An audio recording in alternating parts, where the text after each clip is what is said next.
Queridos alunos, mais uma vez obrigado a todos vocês pela companhia aqui no nosso Falando em Literatura. Agora o objetivo é falarmos do segundo capítulo do romance Dom Casmurro, em que o narrador Bento Santiago, Dom Casmurro, explica as razões que o puseram a pena, que lhe puseram, melhor dizendo, a pena na mão, que o puseram a escrever esta narrativa por meio da qual ele resgata a própria vida, ou pelo menos procura. Você vai ver agora por que eu estou dizendo que pelo menos procura. Tá? A intenção do romance é atar as duas pontas da vida. E se é necessário atar as duas pontas da vida, é porque alguma coisa cortou esse fio. E o que cortou esse fio foi uma ideia fixa, que na obra machadiana ou enlouquece ou mata ou faz as duas coisas. Aqui no caso do Dom Casmurro, do Bento Santiago, né, criou a figura de um defunto vivo, que é o Dom Casmurro, certo? Então vamos nessa. A leitura fala mais do que as minhas palavras. Vamos ver. É um capítulo central dessa obra, gente. Tem que conhecer. Assim como o capítulo 9, tá? Depois, essa é tarefa sua. Você vai ler o capítulo 9, chamado A Ópera. Deixei para vocês. O capítulo 9, A Ópera. Esse aqui é comigo, é conosco. Vamos lá. Agora que expliquei o título, passo a escrever o livro. Antes disso, porém, digamos os motivos que me põem a pena na mão. Vivo só, com um criado. A casa em que moro é própria. Fila construída de propósito, levado de um desejo tão particular que me vexa a imprimi-lo, que me envergonha imprimir. Mas vá lá. Um dia, há bastantes anos, lembrou-me reproduzir no Engenho Novo a casa em que me criei na antiga rua de Mata-Cavalos, dando-lhe o mesmo aspecto e economia, organização daquela outra que desapareceu. O que ele fez, João? Ele pegou e reconstruiu a casa da sua infância em que ele tinha sido feliz. Ele reconstruiu a casa com o mesmo projeto, com as mesmas paredes, com os mesmos cômodos, com as mesmas pinturas. Ele fez a casa de novo, em outro lugar. Para quê, João? Para espacializar o tempo e temporalizar o espaço. Ele tentou espacializar o tempo que passou. Dar um espaço igual para o tempo irrecuperável que já tinha passado, o tempo em que ele tinha sido feliz. E tentou temporalizar o espaço. Tentou trazer o tempo passado para dentro dessa casa reconstruída.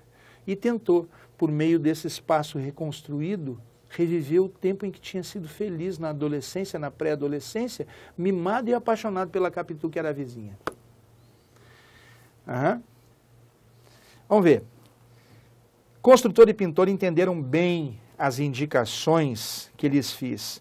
É o mesmo prédio assobradado, 3 janelas de frente, varanda ao fundo, as mesmas alcovas e salas.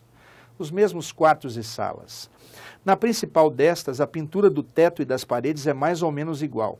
Umas grinaldas de flores miúdas e grandes pássaros que as tomam nos bicos, de espaço a espaço. Nos 4 cantos do teto, as figuras das estações. E ao centro das paredes, os medalhões de César, Augusto, Nero e Massinissa. 4 imperadores romanos, com os nomes por baixo. Não alcanço a razão de tais personagens. Quando fomos para a casa de Mata-Cavalos, já ela estava assim decorada. Vinha do decênio anterior. Naturalmente era gosto do tempo meter sabor clássico e figuras antigas em pinturas americanas. O mais é também análogo e parecido. Tenho chacarinha, flores, legume, uma casuarina, um poço e lavadouro. Uso louça velha e mobília velha. Enfim, agora como outrora, há aqui o mesmo contraste da vida interior, que é pacata, com a exterior, que é ruidosa. Vai indo. Agora começa o segredo, moçada. O meu fim evidente, refazendo a casa.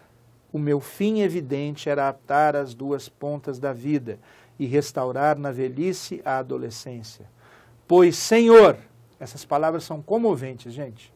Pois, Senhor, Senhor somos nós os leitores. Esse Senhor se refere a mim, se refere a você. Pois, Senhor, não consegui recompor o que foi nem o que fui. Em tudo, se o rosto é igual, a fisionomia é diferente. Se só me faltassem os outros, vá, um homem consola-se mais ou menos das pessoas que perde. Mas falto eu mesmo, e esta lacuna é tudo. O que aqui está é, mal comparando, semelhante à pintura que se põe na barba e nos cabelos, e que apenas conserva o hábito externo, a feição externa, como se diz nas autópsias. O interno, o lado de dentro não aguenta tinta, não adianta pintar, não adianta pintar, legal? O interno não aguenta tinta. Uma certidão que me desse 20 anos de idade poderia enganar os estranhos, como todos os documentos falsos, mas não a mim. Os amigos que me restam são de data recente.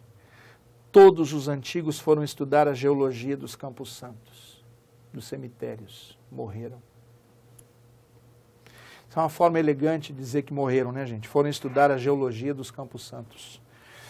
Quanto às amigas, algumas datam de 15 anos, outras de menos, e quase todas creem na mocidade.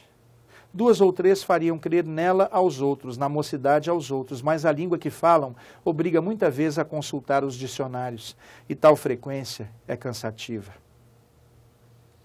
Entretanto, vida diferente não quer dizer vida pior.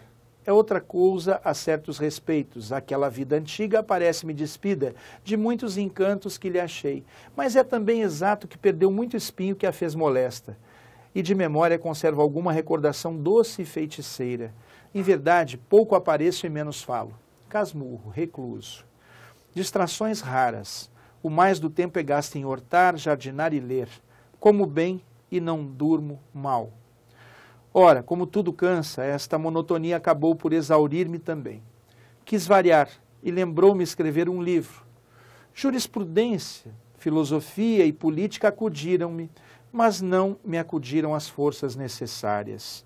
Depois pensei em fazer uma história dos subúrbios, menos seca que as memórias do padre Luiz Gonçalves dos Santos relativas à cidade. Era obra modesta, mas exigia documentos e datas como preliminares, tudo árido e longo, tudo árido e longo. Foi então que os bustos pintados nas paredes dos imperadores romanos entraram a falar-me e a dizer-me que, uma vez que eles não alcançavam reconstituir-me os tempos idos, pegasse da pena e contasse alguns. Talvez a narração me desse a ilusão e as sombras viessem perpassar ligeiras, como ao poeta, não o do trem, mas o do Fausto, o Goethe. Aí vindes outra vez, inquietas sombras.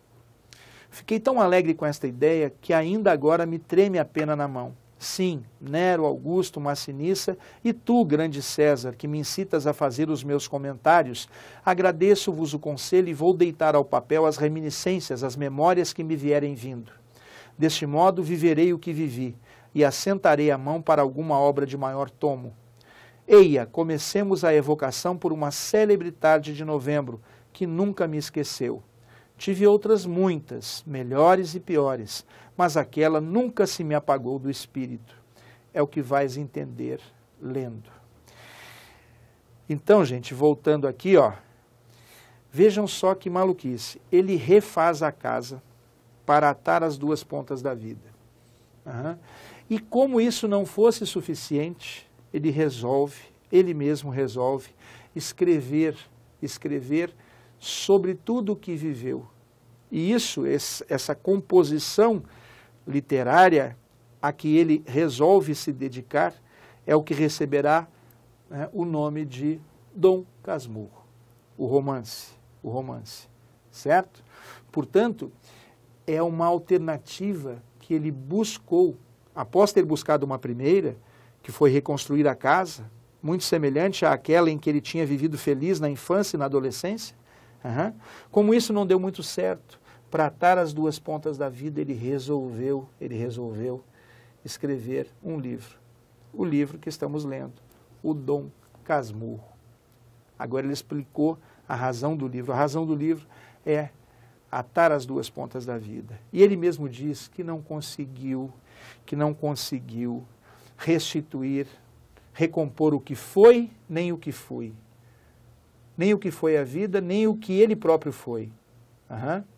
Em tudo, se o rosto é igual, a fisionomia é diferente. Se só me faltassem os outros, vá. Um homem consola-se mais ou menos das pessoas que perde, mas falto eu mesmo, e esta lacuna é tudo. Então, o objetivo dessa obra é preencher o próprio vazio. Ele fala, mas falto eu mesmo, e esta lacuna é tudo. Tudo bem, gente? Esse é o propósito do romance Dom Casmurro. Detalhe, é narrado por esse homem. Então, tudo que nós lemos é fruto do seu ponto de vista particular, da sua forma especial e absolutamente subjetiva de ver a própria vida. Tá certo? Isso já de cara faz que nós descartemos qualquer perda de tempo com relação a Capitu ter ou não traído o Bento Santiago. Quem narra é ele, tá certo? Eu conto com vocês, né, para outros passos do nosso projeto literário, o nosso Falando em Literatura. Agora você já sabe a razão que fez que Bento Santiago, o Dom Casmurro, pegasse da pena e escrevesse uma história da própria vida. O que o fez dedicar-se a esta empreitada foi atar as pontas da vida, legal? E reconstituir na velhice a adolescência em que tinha sido feliz. Bacana? Agora você já sabe o que você vai ler, caso se dedique à leitura desta obra brasileira maravilhosa. Tá bom? Conto com vocês, um abraço. Continue participando conosco do nosso Falando em Literatura.